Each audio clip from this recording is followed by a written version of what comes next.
সন্তান পড়াশোনায় বসে কিন্তু কিছুই মনে রাখতে পারে না। আজ থেকে এই ৬টি নিয়মে পড়ান, না হলে ভবিষ্যতে বড় ক্ষতি নিশ্চিত। আপনার সন্তানকে প্রতিদিন বই খুলে বসে ঘন্টার পর ঘন্টা পড়ে খাতায় লেখে, তবু পরীক্ষায় গেলে সব যেন উধাও হয়ে যায়। আপনি তখন ভাবেন, আমার সন্তান কি কম বুদ্ধিমান, ও কি পড়াশোনায় যোগ্য না? আজ এখানে সবচেয়ে বড় ভুলটা হয়।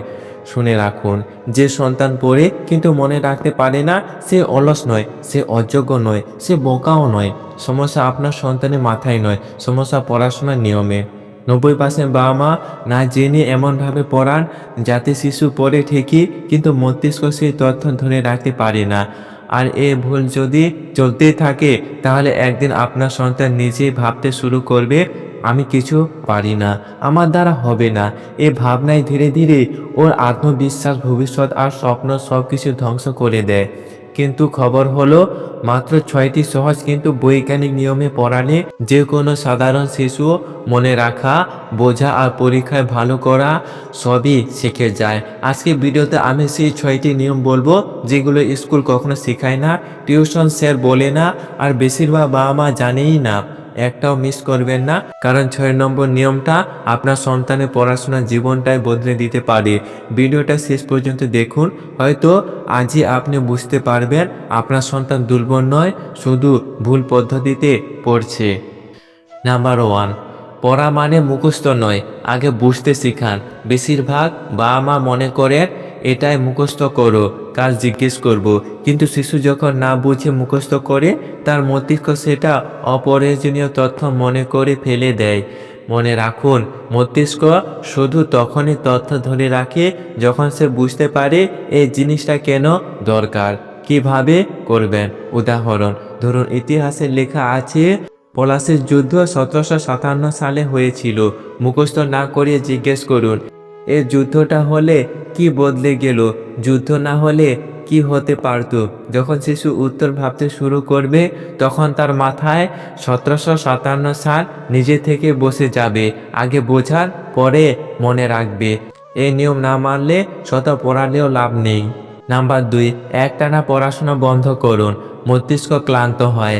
একটানা ১ থেকে ২ ঘন্টা পড়ালে শিশু চুপ করে বসে থাকলেও তার মস্তিষ্ক ১৫ থেকে ২০ মিনিট পর বন্ধ হয়ে যায়। তখন সে দেখায় পড়ছে, কিন্তু আসলে কিছুই ঢুকছে না। কিভাবে করবেন?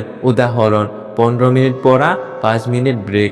আবার ২৫ মিনিট পড়া, ব্রেকে মোবাইল দেবেন না, বরং বলুন, একটু হাঁটো, জল খাও, জানালা দিয়ে বাইরে তাকাও। এই ছোট বিরতি মস্তিষ্ককে আবার নতুন করে মনে রাখার শক্তি দেয়। নাম্বার ৩, পড়ে ফেলার পর সঙ্গে সঙ্গে প্রশ্ন করুন। শুধু পড়ে নেওয়াই মানে পড়া শেষ নয়। পড়া শেষ হয় তখনই যখন সে নিজে বলতে পারে। কিভাবে করবেন? উদাহরণ, বাচ্চা যদি একটি প্যারাগ্রাফ পড়ে, তাহলে বলুন, এটা তুমি আমাকে বোঝাও। ভুল বললেও বকবেন না, কারণ ভুল করলে মস্তিষ্ক শেখার চেষ্টা করে। আপনি যখন শুনবেন, তখন বুঝবেন সে সত্যি বলছে, না শুধু চোখ বুলিয়েছে। নাম্বার ৪, পড়ার সাথে গল্প ও বাস্তব জীবন জড়ুন। শিশুর মস্তিষ্ক গল্প খুব সহজে মনে রাখে, কিন্তু শুকনো তথ্য ভুলে যায়। কিভাবে করবেন? উদাহরণ, বিজ্ঞান পড়াচ্ছেন, রক্ত শরীরে অক্সিজেন বহন করে। এভাবে না বলে বলুন, রক্ত হলো পোস্টম্যান, সে দরকারি জিনিস শরীরে ঘরে ঘরে পৌঁছে দেয়। এই ছোট গল্পটায় বছরের পর বছর মনে থেকে যাবে। নাম্বার ৫, পড়ার সময় চাপ নয়, নিরাপত্তা দিন। ভয়, চিৎকার, হুমকি, এই ৩টা জিনিস থাকলে মস্তিষ্ক মনে রাখার ক্ষমতা হারায়। কিভাবে করবেন? উদাহরণ, এত সহজ জিনিস বুঝিস না, তুই কিছু পারবি না। এর বদলে বলুন, চেষ্টা করছিস, এটাই বড় কথা। একেবারে না হলে আবার করব। শিশু তখন নিরাপদ বোধ করে, তখন তার মস্তিষ্ক শেখার দরজা খুলে দেয়। নাম্বার ৬, ঘুমের আগে ৫ মিনিট রিভিশন সবচেয়ে গুরুত্বপূর্ণ। এই নিয়মটা জানলে আপনি অর্ধেক সমস্যার সমাধান পেয়ে যাবেন। ঘুমানোর আগে মস্তিষ্ক দিনের সব তথ্য স্থায়ীভাবে জমা করে। কিভাবে করবেন? উদাহরণ, ঘুমানোর আগে বলুন, আজ কি পড়েছ, আমাকে শুধু পয়েন্ট করে বলো। ৫ মিনিট কোনো নতুন পড়া নয়, শুধু হালকা মনে করা। এই ৫ মিনিটের অভ্যেস সন্তানকে পড়ায় অসম্ভব শক্তিশালী বানিয়ে দেয়। মনে রাখবেন, সন্তান পড়াশোনা দুর্বল হয় না, দুর্বল হয় পড়াশোনা পদ্ধতি। একটা শিশু মাথা খালি কাগজের মতো, আপনি যেভাবে লিখবেন সেই লেখাই তার ভবিষ্যৎ হয়ে উঠবে। আর যদি আপনি ধৈর্য ধরে, ভয় না দেখিয়ে, ভালোবাসা দিয়ে পড়ান, তাহলে সে শুধু পরীক্ষায় নয়, জীবনেও নিজেকে প্রমাণ করবে। আপনার সন্তান হয়তো আজ সব মনে রাখতে পারছে না, কিন্তু আপনার সঠিক পথ দেখানোয় আগামী দিনে থাকে আত্মবিশ্বাসী, রক্ত আর সফল মানুষ বানাবে।